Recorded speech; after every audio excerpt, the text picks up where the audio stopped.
You gotta be secure in what you know to be true for yourself in order to stand in opposition with somebody else. To hear somebody else's truth that is so far different from yours. You gotta be able to let somebody speak whatever they believe to be true without it impacting you or shaking your sense of what's true for you.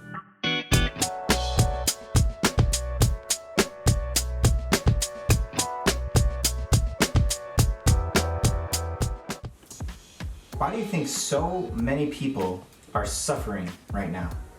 In these times of COVID and pandemics, economic instability, political uncertainty, why do you think you and so many other people are suffering instead of thriving in this moment?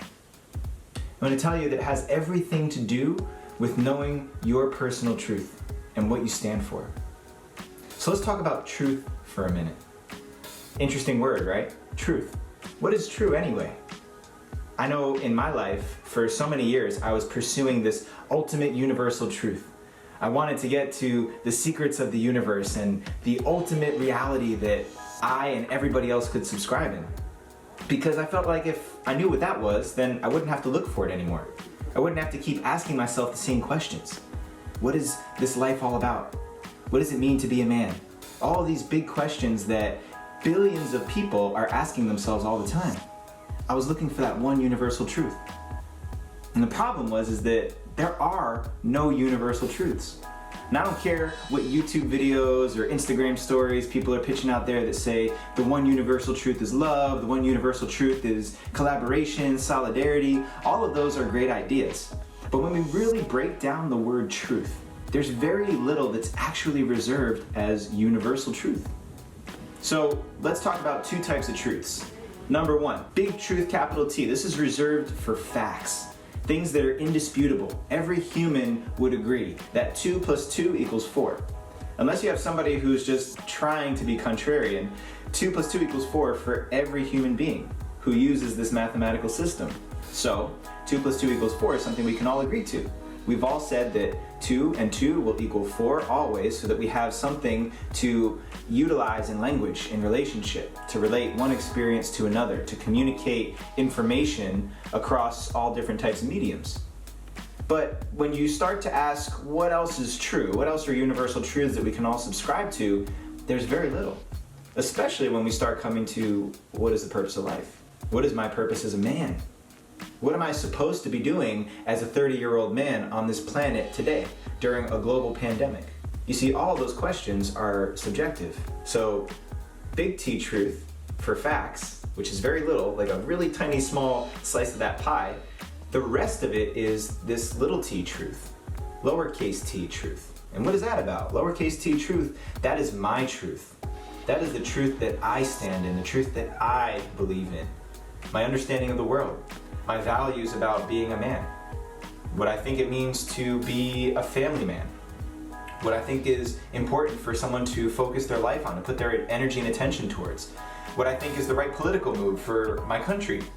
All of those things are little t truths. And now when you start to use this distinction between capital T true or facts, lowercase t true and opinions or assessments, you start to see that the whole world is operating off of subjective reality.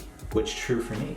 Now, the reason that truth is so important to people is because truth is what lets me feel more certain, which leads to me feeling more secure, which ultimately leads to me feeling more safe. So anybody out there, and this may be you, because it was me at one point, who walks around trying to teach people the way or tell people how it is, in my opinion, is just trying to get other people to believe your truth so you can feel more safe and secure.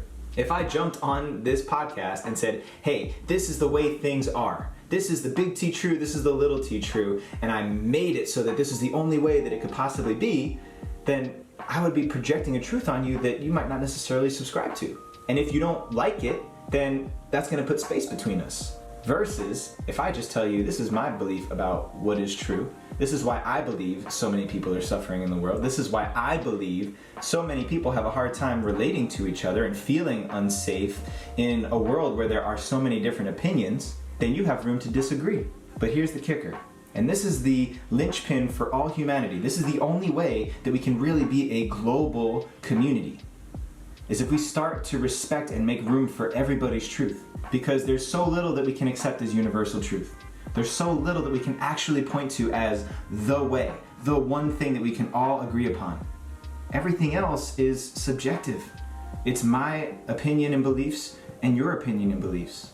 But I have to be able to respect and receive and hear what your truth is without it making my truth wrong, without it violating what I believe to be true or how I see the world, and then asking to be heard and respected in my truth in return. You see, this is the way that we as a global community can actually begin to be in conversation with each other, versus just trying to get everybody on board with what we believe so that our day-to-day reality can be more secure and more safe. This is why big religions made an effort to spread their belief system across the world in all different kinds of ways, because if everybody believes in the same one God, the one universal truth, then there's no argument.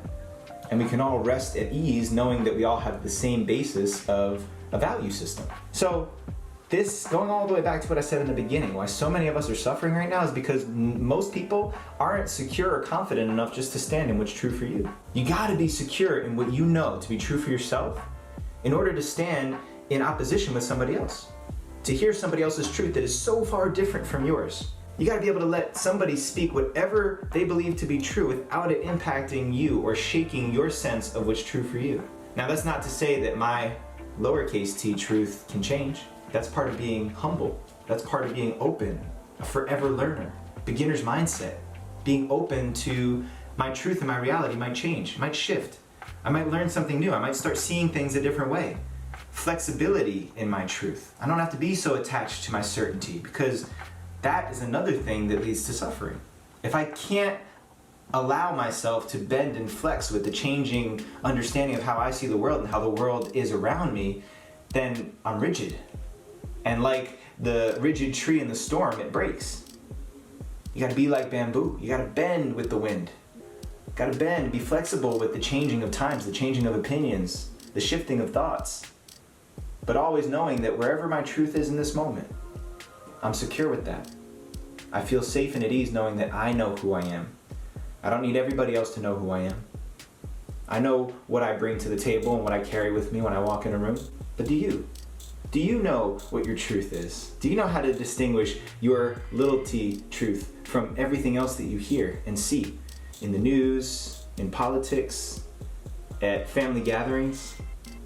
When you get on the phone with mom and dad and they start trying to tell you what to do and tell you this is how you should see the world, this is the way it is, are you able to guard and defend and protect your truth, but still be witness and in relationship with truths that aren't yours? This is the key. This is the cure to doubt. This is the cure to uncertainty. This is the way that every single one of us can feel safe in this world. Is if we know that we can be certain and safe with the truth that we have in this moment and also make room for other people's truths. So go ahead, ask yourself, where do I stand? What's true for me? Where am I uncertain about myself? But where also am I certain? Where am I confident in what I believe? Can I hold on to those things?